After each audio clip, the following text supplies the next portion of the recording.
Welcome, everyone. I am really honored to have a conversation today about the lived experience of the low demand parenting path with my friend and local Durham resident, Jeff. Welcome, Jeff. Thank you. It's great to be here. Can you tell us a little bit about your family's journey and what you've been through? Sure, I'd be happy to do that. So, my family consists of myself, my wife, Ellen Agler, and my daughter, Calissa. My wife and I met some time ago. Of course, we had this beautiful, empathetic, creative, growing daughter that we love. But before we did that, we had very extensive academic careers. Went to a lot of school, and that'll be important for some of the PDA stuff I think that I'll discuss soon. We also have succeeded in many different career paths. So she's a CEO of a nonprofit called the End Fund. I've been working in pharmaceutical development and research labs for over 20 something years. And I think that's relevant because we introduced into this world a beautiful PDA daughter. And I think, as you and others know, those paths are not necessarily consistent with each other. We've been engaged in what the world, and I'll use these air quotes, but I call the typical manual or the conventional wisdom tells you to keep moving, keep succeeding, keep producing. We were very driven and still are, but we had this daughter who we realized was very intelligent and very much loved learning. And I think because we were raised that way, expected her to follow a similar path, and that just didn't happen.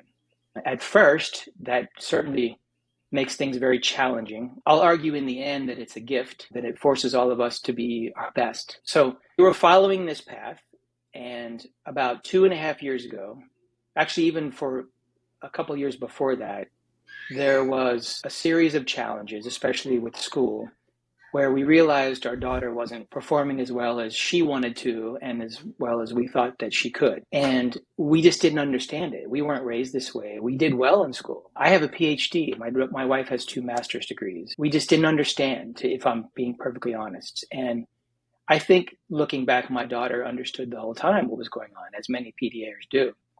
So the changes that I'll describe as we talk were really mostly in us, in me and in us. We made so many mistakes, and so that's what forced us to learn a better way. So about 2.5 years ago, our family hit a crisis, and unfortunately, I think with families that have PDAers, that is a common occurrence. I would really love to help people understand your system of low-demand parenting and maybe PDA profiles before it hits the crisis moment, but we hit it, and we struggled a lot with it, especially myself. And then go forward about a year, we realized that the things that we were trying just were not going to work. There was so much school trauma that school was basically off limits at this point. It's just something that wasn't working and wasn't going to work for our daughter. So we knew we had to find a better way, and that's what we've been doing. About that time, we were introduced to an occupational therapist. Her name is Jenna Meehan. She's also a local person here in Durham. When we first talked to Jenna, she listened to our story for about an hour, and she simply said, "Have you ever heard of PDA?" And we, of course, had not. And she said, maybe as a starter, you should go listen to these 2 podcasts. And there were 2 adults with PDA who grew up and had the experiences as a child, had the experience as an adult, and described it. And I listened to those podcasts, and that's what started us down this journey, changed my life. Can you share a moment when you were able to identify and prioritize what truly mattered in your relationship with your daughter? There's so many, right? We could go through example after example. I think I'd like to say something about, as I mentioned just previously, my daughter's education path. My daughter was invited to the gifted program here, which is very good and very high reputation. We, in a way, thought that maybe she had made it. I did a similar path in a different part of the country when I was young. And my wife's mother was a teacher of gifted kids. So we both just inherently thought, oh yeah, this is a good step to move forward. When we realized that wasn't going to work, we needed something different. And there was a light bulb moment for me that happened. So we're introduced to the idea of unschooling, which I know you know well. And we had no background in it and no understanding of it. And of course, we had all the fears. So many things in low demand parenting and PDA child raising are based in fear. So we didn't want to miss the opportunities that we knew we had to meet. If she doesn't learn something now, then she won't be able to learn this later. she'll miss out on life and we'll be bad parents. In working through that, we came across and reached out to some people that were much more involved and educated about the unschooling pathway. We have a consultant who said something like this to me. She's in England and was very experienced in these ways. And I'll paraphrase. She said something like, if your goal is to raise a daughter who is, and she went through a long list, she's adjusted, smart, creative, empathetic, and with a strong love of learning, and you want her to be that in her 20s, or 20-something person like that, then what does it really matter what the exact curriculum is in the 5th or 6th grade this week? I could see the light bulb going off, and I said, wow, she's totally right. So that made me realize that the only way that I could stop that from happening was to continue to do what we were doing already. And so we needed to find a different way. And I truly understood that my daughter wanted to learn and wanted to succeed. She didn't need our boundaries and goals and punishments to motivate her. That just doesn't work. And I'm going to borrow this term from Dr. Naomi Davis. She calls our kids pressure sensitive kids. You may have a different label. You may be autistic, you may be PDA, you may be ADHD. Go down the list. There are common threads among those kids. And one of them is they tend to be pressure sensitive. The more pressure you put on them, the more they fail, the more they resist, the more they pull back. They also tend to be quite sensitive, as we all know. When you dial in and realize it's that sensitivity that you can tap into, they really do care deeply, in fact, more deeply than I think what are typically called neurotypical kids in school. Kids like ours are learning more along the way, I think because they've given consent. And I think that's a big concept that I realized when I realized what's important for my daughter is that she have consent in everything that she does. Typical school and down the spectrum to unschooling tends to mirror, let's say, a game theory in a way. There are rules and there are goals and there's immediate feedback. And then to truly play a game, there is a voluntary participation. And all of those school systems have all of those features except for the consent. The only one that I've found that has true consent is unschooling. Unless they unschool and then choose to go back into school, then at least they've chosen to do that. So that's what I knew. I knew inherently and in listening deeply to my daughter after this school experience that the consent was primary for her. And that it's played out in everything that I think about with her, everything I experience with her.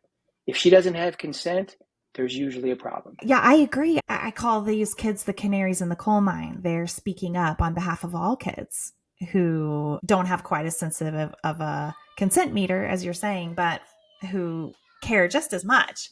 Let's dig in here a bit. Low demand parenting is all about proactively meeting the needs of your child, and that demand drops are essentially releasing an expectation that isn't aligned, that isn't doable, or your child isn't able to give consent. And I'd love to hear you talk about some of the ways that you've been able to get proactive with meeting those needs. Where people get really stuck with low demand is just meeting the needs in the moment. Just, oh, she can't go to school today. Okay, what are we going to do with her today? And truly releasing expectations and moving into this new life. It takes a lot of forward thinking and big moves and big steps. Can you tell us about one of the ways that you've been able to drop demands and meet those needs? Your book put language to what I was experiencing already. I know you're a person that likes to make lists. You like to define the dropping the demand in the immediate short term. It's not the best practice, but it's better than not doing it, right? There's the whole concept to then going on to fake dropping, where you really do release an expectation, but you don't process what's behind it and you start to resent it and things like that. So of course we've done all those things and we had to learn along the way. I think to truly drop it, it has to be, to borrow your phrase, gentle and genuine. And I think transparency is so important, whether you're in the middle of dropping a demand or whether you're just interacting with your pressure sensitive kid. So being proactive, I think, is the step at which you've gotten the hang of it. You've had some success. You're having a little bit more of a connection. And so you're anticipating a little bit of what might come next and what might be helpful, even though it hasn't been an exact problem between you and your child. An example for me is We have all these expectations around our house. You have to clean your room. You have to make your bed. You have to have your laundry put away. You have to sit at the table. All these things that we all know so well. One thing for us was it was a challenge, and sometimes still is, to have clean clothes. And we've worked through the demand falls on me and for us to wash clothes, but there's this whole process that, whether people realize it or not, of processing clean clothes after they've been washed. Some people fold them a certain way. Some people have to put them away in drawers. Some people have to put them away on shelves, whatever the situation is, right? Some people fold their socks together and match them when they pull them out. Some people throw them all in a drawer. But whatever your system is, it's really an expectation of yours, and it's a demand, or at least it can be. For me, I didn't have strong feelings going in how all this stuff gets processed, but it was the habit in our house that when you wash your clothes, you fold them, they get put away, even in our daughter's room. That was becoming more and more of a problem over the years because we couldn't find things, they didn't get put in the right place. When you go to get the shirt on the bottom of the pile, the rest of the pile comes out. It wasn't a reasonable expectation. And when I really sat back and thought about it, I thought, what does it really matter? The important thing is that they're clean clothes and their kid is comfortable wearing them, right? I went out and I proposed proactively that we have two different hampers, one for dirty clothes, one for clean clothes. And we bring the clothes out of the dryer, we'll put them all in the big hamper and leave them there. That's fine with me. And if you need to find your clean clothes, you can find them there. And then it was actually a little bit of an issue. This is an ongoing issue for us because it's hard to get to the bottom of the pile. You're trying to find a particular sock or shirt or something. So I said, let's get a second one. And we're in the process of getting a second one so you can take the clean clothes from one and put it in the other. Now, I know a lot of adults who would have a big problem with that. They're all going to be wrinkled. You're not going to be able to tell what's from what, how you know you didn't lose a sock. And I said, you know what? It doesn't really matter. By doing that, we've released some anxiety, and we tend to have clean clothes available when they're needed. I'm thinking about facing criticism. You mentioned for a lot of parents, they would have all these concerns with the clothes example that you gave, or any number of others. There's judgment, there's criticism, there's whatabouts. You mentioned before the fear that lives underground. How have you navigated those kinds of external judgments or criticisms? And I particularly want to open up just as a father, where many men in the families that I work with feel really defensive about that criticism. And it's really hard to manage. It's really hard for women and non-binary people as well. Let's just say criticism is hard for all of us, but it intersects deeply with the role you play. So how have you navigated that? So I think there are a few ways that I would say. The first, quite honestly, connecting with people like yourself and people in the community that are living similar experiences and maybe understand a little bit better has been a key step for. I've honestly, like you, and as I read in your book, I tried to find the manual where you can find where all this is written. What am I doing wrong, and how should I be doing this? And it didn't exist. In fact, I have this metaphor that I describe to therapists and other people when they want to understand how we're approaching these things. And I say, I have this metaphorical dumpster right outside our house. And I take all of the advice from all the typical people in the world and I dump it in that dumpster. And every once in a while, I throw a match in there and I light it on fire. So it's all gone. And I think it's so reaffirming to say, you're all wrong. Yeah, I don't know how else to say it. I don't mean it as an insult. I just mean you're not living our lives. You're not walking in our shoes, and you're not living with our child. So that kind of leads me to one of my other points. So there's the community aspect, and connecting with people like yourself and talking through these things was really what changed it for us. I think that trusting your own instinct is absolutely vital. That, again, as I just said, we have a long list of adults, whether it be other adults of parents, let's say, of other kids, teachers, therapists, clinicians along the way, others too, that have been giving us advice that just wasn't helpful. And at the end of the day, those people might have a relationship with our child for a year or two, or maybe even 3, but probably not more than that. Our relationship is for our life. If you know your child best, you have to trust your own instinct and do what's best. And I think that, as you say, being a father, there's a lot of pressure to be a good parent in the world. And there's a lot of pressure, especially as a father, to be the provider, keep working, be successful in your career, be tough, set the boundaries, set the consequences. I know a lot of fathers I've talked to who said they were raised to be the dictator in a way. They were the authoritarian. There's a lot of pressure to be that way, but it doesn't work, and it's not the best way to be. Our pressure-sensitive kids remind us of that all the time. So being genuine and being humble, I think, is a better way to be a father. If I could say it this way, I think if you want to be a real man, you've got to be able to show your feelings. You could say it that way. That's a beautiful way to say it.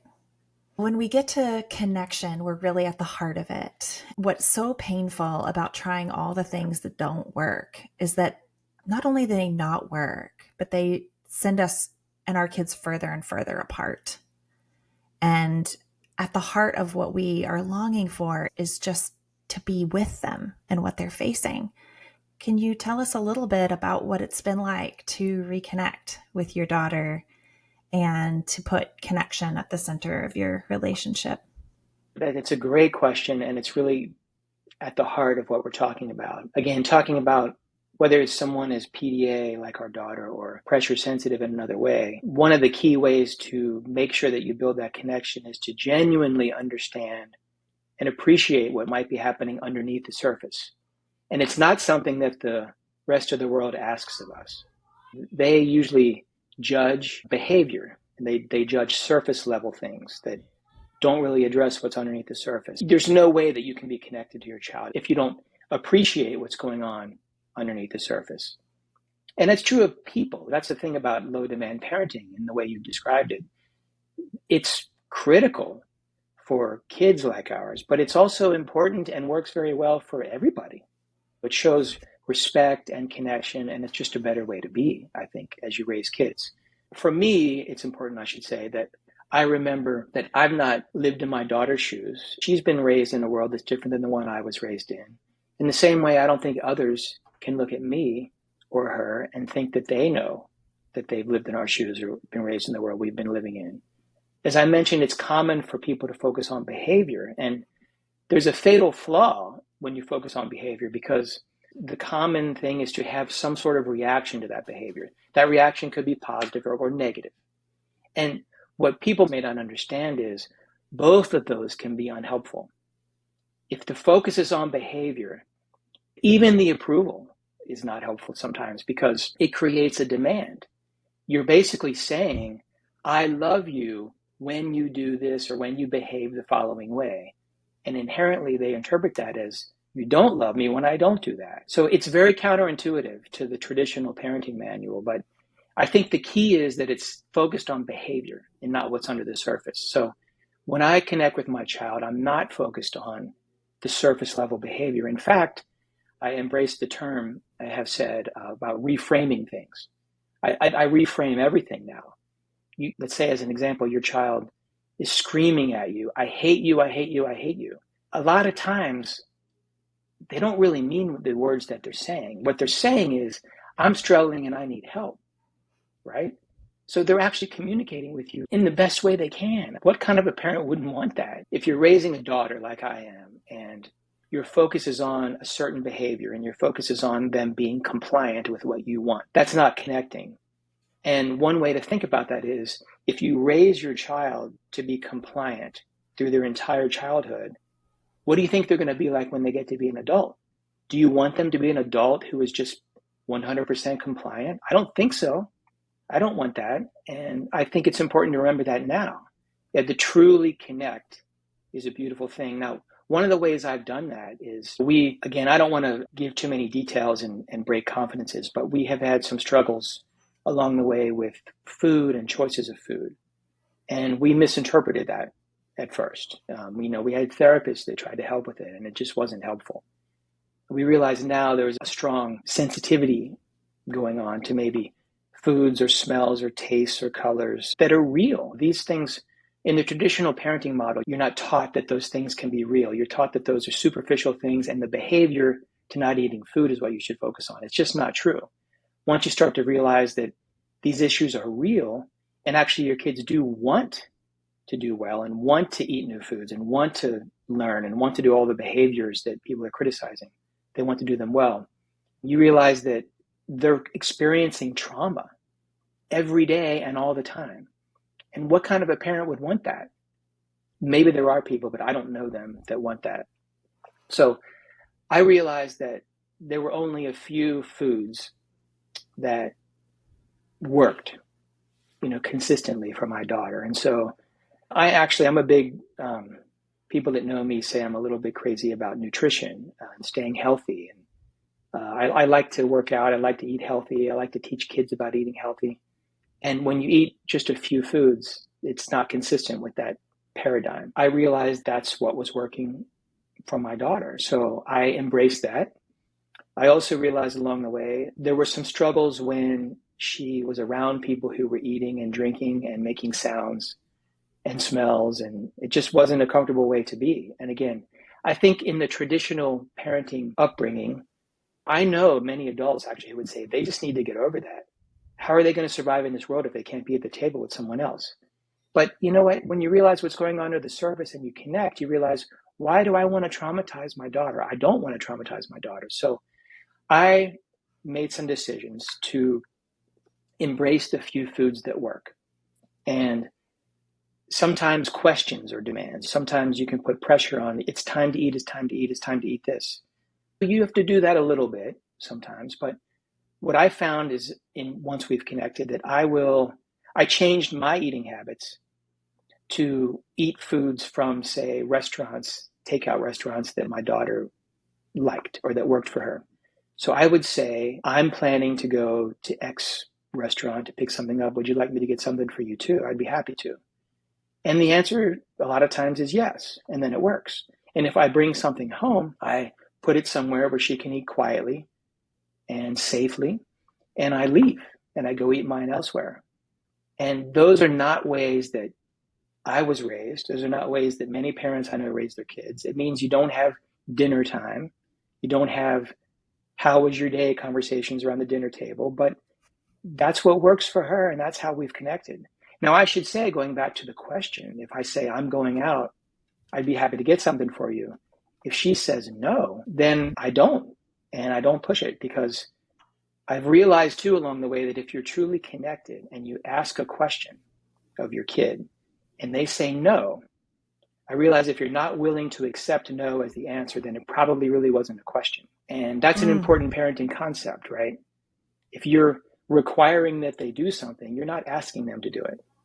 I don't think you do that when you're truly connected, unless there's an issue of safety. You might require them to get out of the way of a moving car, for example. Those are important things to do. But one of the ways that I remember and keep myself focused on what's important is I have these little phrases along the way.